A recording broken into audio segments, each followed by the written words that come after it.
अमेरिकी जेट अचानक रडार से गायब हो गया है, जिसके बाद यह आशंका जताई जा रही है कि क्या ईरान ने अपनी किसी मिसाइल से अमेरिका के इस जेट को मार गिराया है। देखिए, इस तरह की खबरें तेजी से सोशल मीडिया पर वायरल हो रही हैं कि ईरान ने अपनी किसी मिसाइल से अमेरिका के एक जेट को हॉर्मूज के आसमान में मार गिराया है। इस तरह की खबरें, देखिए ये जो पूरा घटनाक्रम हुआ, ये कैसे हुआ, इसको समझने की जरूरत है। KC-135 रिफ्यूलिंग जेट है अमेरिका का, जिसका काम होता है कि जो फाइटर जेट्स है इसमें ऑयल एयर में आसमान में जो है वो रिफ्यूलिंग का काम करता है, तेल सप्लाई का काम करता है।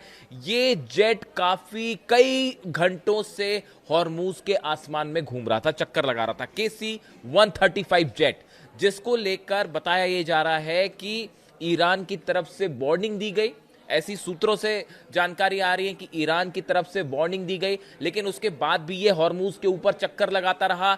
उसके कुछ वक्त बाद अचानक इस प्लेन की तरफ से डिस्ट्रेस सिग्नल जो है वो दिया गया कंट्रोल रूम को 7700 ये सिग्नल दिया गया। ये सिग्नल जनरली तब दिया जाता है जब अचानक से कोई बड़ी समस्या आ जाती है सामने या विमान पर खतरा मंडराने लगता है। उसके बाद जो जानकारी आई कि इस जहाज ने कतर की तरफ बढ़ने की कोशिश की, लेकिन कुछ ही देर में यह रडार से गायब हो जाता है, जिसके बाद ये स्पेकुलेशंस चल रहे हैं क्या ईरान की तरफ से कोई मिसाइल फायर की गई और KC-135 जेट हॉर्मूज के आसमान में तबाह कर दिया गया है। देखिए जो खबर है, flight tracking data cited by regional sources place the aircraft over the Persian Gulf at the time of the alert. जब उसकी तरफ से अलर्ट जारी किया गया तो ये पर्सियन गल्फ के ऊपर था, स्ट्रेट ऑफ हॉर्मूज के ऊपर था।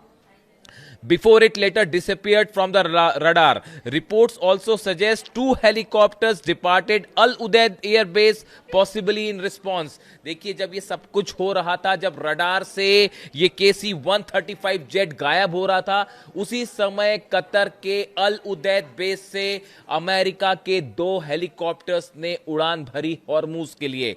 शायद ये बताया जा रहा है कि जिस तरह से डिस्ट्रेस सिग्नल आया, या तो इस पर हमला हुआ और इसे बचाने के लिए जो है 2 लड़ाकू हेलीकॉप्टर्स ने अल उदैद बेस से उड़ान भरी, लेकिन बताया जा रहा है कि तब तक देर हो चुकी थी। अब अभी ये बात साफ नहीं है। देखिए ईरान ने भी कुछ क्लेम नहीं किया है, अमेरिका ने भी कुछ क्लेम नहीं किया है। देखिए एक खबर और है, आप देखें इस समय हॉर्मूज में हालात ये बने हुए हैं कि तमाम हमले हो रहे हैं, धमाके हो रहे हैं, लेकिन क्लेम कोई कुछ नहीं कर रहा। इस समय अगर आप ये सोचते हैं कि कोई हमला होगा और उसको ईरान की तरफ से क्लेम किया जाएगा, या अगर अमेरिका को कोई नुकसान होता है तो अमेरिका उसे क्लेम करेगा, सेंटकॉम उसे क्लेम करेगा, ऐसा बिल्कुल नहीं है। देखिए खबरें आ रही हैं, अब आपको इसको थोड़ा सा क्रॉस चेक करके समझना पड़ेगा कि कितनी खबर पुख्ता है, नहीं है।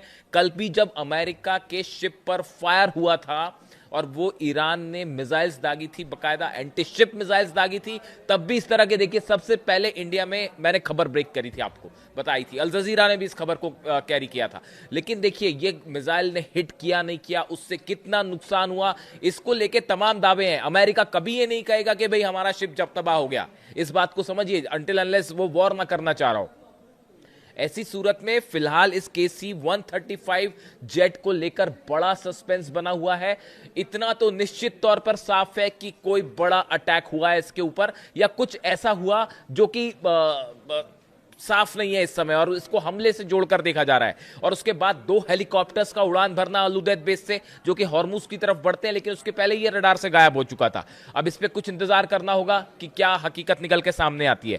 इसके अलावा देखिए बड़ी खबर हॉर्मूज से ये भी है कि Iran has accused United States of killing 5 civilians in the Strait of Hormuz, saying its forces attack passenger vessels in the waterway rather than boats belonging to IRGC।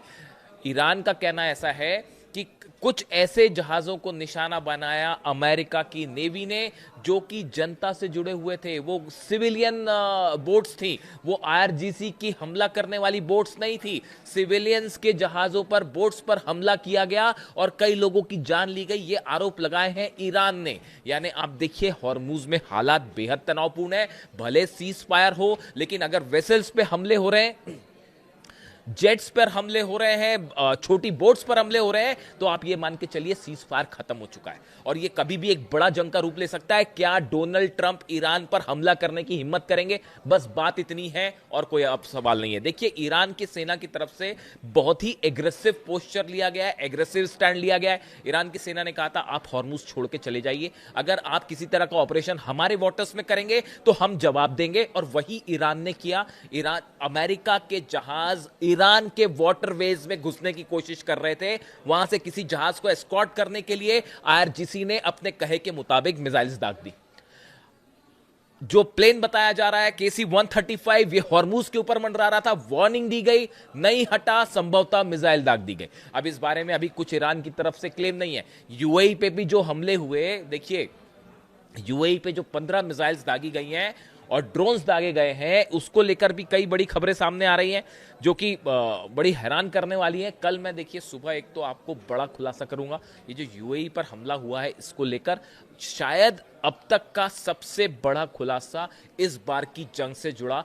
कुछ चीजें ऐसी हैं जिसे समझने की जरूरत है, थोड़ा सा एनालाइज करना होगा, उसके बाद ही मैं फैक्ट के साथ ये चीजें सामने रखूंगा जैसा अंदेशा जताया जा रहा है। अगले वीडियो में इसका खुलासा, लेकिन फिलहाल देखिए जो खबरें आ रही हैं उसके मुताबिक यूएई और इजराइल ये एक बड़ा हमले का प्लान बना रहे थे ईरान के ऊपर, इस तरह की खबरें हैं। लेकिन उसके पहले ही आईआरजीसी की तरफ से ईरान की तरफ से एक बड़ा हमला होता है और एक वार्निंग दी गई अमेरिका को, यूएई को, इजराइल को कि अगर आप किसी भी तरह के हमले का प्लान बना रहे हैं तो समझ जाइए एक भी ऑयल डिपो नहीं बनेगा, बचेगा ना यूएई का, ना सऊदी का, ना बहरीन का, ना जॉर्डन का। और इसका ट्रेलर था जो फुजेरा में 2 ऑयल डिपोस जले हैं, जो मिसाइल्स गिरी हैं, वो सिर्फ ट्रेलर था। ईरान ने एक बार फिर दिखा दिया कि आप हमारे ड्रोन्स को और मिसाइल्स को, आपके डिफेंस सिस्टम नहीं रोक सकते, आप चाहे कितने आयरन डोम लगा लीजिए। जो आयरन डोम यूएई में लगा लिया गया है इजराइल से लेके, उसको आप नहीं रोक पाए, वो हमारी मिसाइल्स को नहीं रोक पाएगा। ये संदेश देना था ईरान को और ईरान ने सक्सेसफुली यह संदेश दे दिया है। मैं अभी इस वीडियो में बहुत डिटेल में नहीं जाना चाह रहा, अभी चूंकि एक घटना सामने आई है इसलिए मैं इस पर फोकस हूं। और अभी देखिए KC-135 जेट का क्या हुआ ये अभी साफ नहीं है, और एक बार फिर इस तरह की घटना, इस तरह की खबरें सामने आ रही हैं कि किसी भी पल अमेरिका की तरफ से फुल फ्लेजेड अटैक हो सकता है हॉर्मुज में, खासतौर पर खार्क पे, केशम आइलैंड पर, अबू मूसा आइलैंड पर। ये वो जगह है जहां पर ईरान की मिसाइल्स हैं, फाइटर बोट्स हैं, हॉर्मुज का पूरा नियंत्रण है। आज की रात एक बार फिर भारी हो सकती है पूरे हॉर्मुज के लिए और ईरान की सेना बड़ा जवाब देने के लिए तैयार है। इस वीडियो में मैं यहीं तक सीमित हूं, अगले वीडियो में हम डिटेल में बात करेंगे, एक बड़ा खुलासा अगले वीडियो में। Thank you so much.